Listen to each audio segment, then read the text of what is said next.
Class हमारा 8th का है, सब्जेक्ट साइंस, और टॉपिक जो था reaching the age of adolescence. इसमें आज हमारा जो टॉपिक है that is reproductive health. Now role of hormones हमने पढ़ा in completing the life history of insects and frogs कल। तो आज रिप्रोडक्टिव हेल्थ के बारे में। The physical and mental wellbeing of a individual is regarded as an individual health. Physical health हो या मेंटल हेल्थ जो है किसी भी इंडिविजुअल का, it is regarded as an individual health. Now to keep the body fit healthy, every human being at any age needs to have balanced diet। तो अपनी body को हेल्दी रखने के लिए, फिट रखने के लिए हर एक ह्यूमन बीइंग को जो हेल्दी डाइट की ज़रूरत होती है। Now the person must also observe personal hygiene and undertake educate physical exercise. इसके लिए आपका पर्सनल हाइजीन जो होना चाहिए और आपकी फिजिकल एक्सरसाइज भी होनी चाहिए। Now during adolescence however these become even more essential। और एडोलसेंस के टाइम में ये चीज़ें जो हैं बैलेंस्ड डाइट, आपका एक्सरसाइज, वेलबींग, हाइजीन, ये और भी इम्पॉर्टेंट हो जाते हैं as the boy is growing. क्योंकि जो लड़के होते हैं वो इस टाइम ग्रो करते हैं, या गर्ल्स होते हैं ग्रो कर जाते हैं, तो इस टाइम जो है न्यूट्रिशनल नीड्स जो है इनकी है it they become more necessary. ना न्यूट्रिशनल नीड्स ऑफ एडोलसेंस, इनके लिए न्यूट्रिशनल नीड्स क्या होनी चाहिए। Adolescence is a stage of rapid growth and development. इसमें रैपिड ग्रोथ होती है, डेवलपमेंट होती है।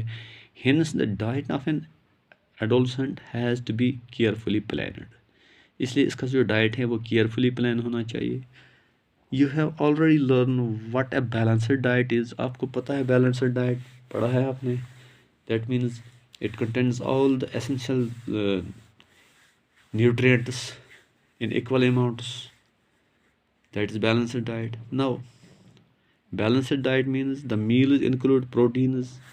इसमें प्रोटीन आपके होने चाहिए बैलेंस्ड डाइट में, कार्बोहाइड्रेट होने चाहिए, फैट्स होने चाहिए, विटामिन होने चाहिए एंड एट रिक्विजिट प्रपोर्शन, यानी ये चीज़ें जो हैं बराबर तादाद में होनी चाहिए।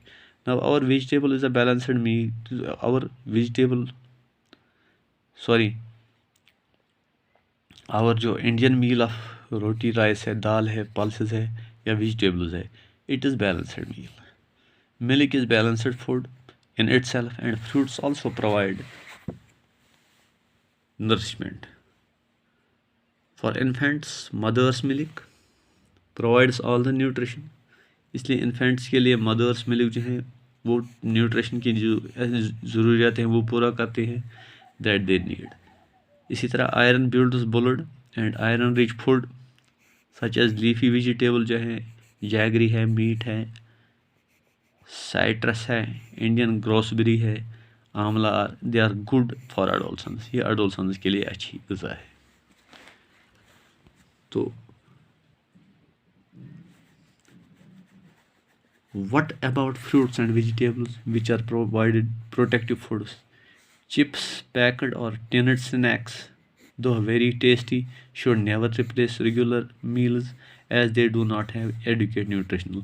ये चीज़ें आपको अवॉइड करनी होंगी, नहीं लेनी होंगी। चिप्स हैं, पैक्ड टिन्ड स्नैक्स हैं, because they have no nutritional value at all, इसलिए ये चीज़ें अवॉइड करनी है आपको। उसके बाद पर्सनल हाइजीन है आपका।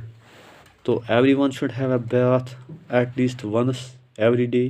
It is more necessary for teenagers because the increased activity of sweat gland sometimes makes the body smelly।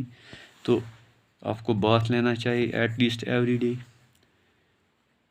and all parts of body should be washed and cleaned every day। all parts of body जो हैं wash करनी चाहिए, clean करनी चाहिए हर दिन। If cleanliness is not maintained, अगर आप क्लीनलीनेस को नहीं मेंटेन करोगे तो there chances of catching bacterial infection होने के चांसेस हैं। तो ये में catch bacterial infections.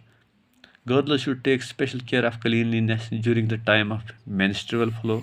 Menstrual flow के दौरान गर्ल्स को स्पेशल केयर करनी चाहिए सफाई की। And they should keep track of their menstrual cycle clean and be prepared for the onset of menstruation. इसी तरह फिजिकल एक्सरसाइज, वॉकिंग है, प्लेइंग है, fresh air keeps the body fit and healthy. All young boys and girls should take walks, exercises and play outdoor games. तो ये आपके लिए ज़रूरी है।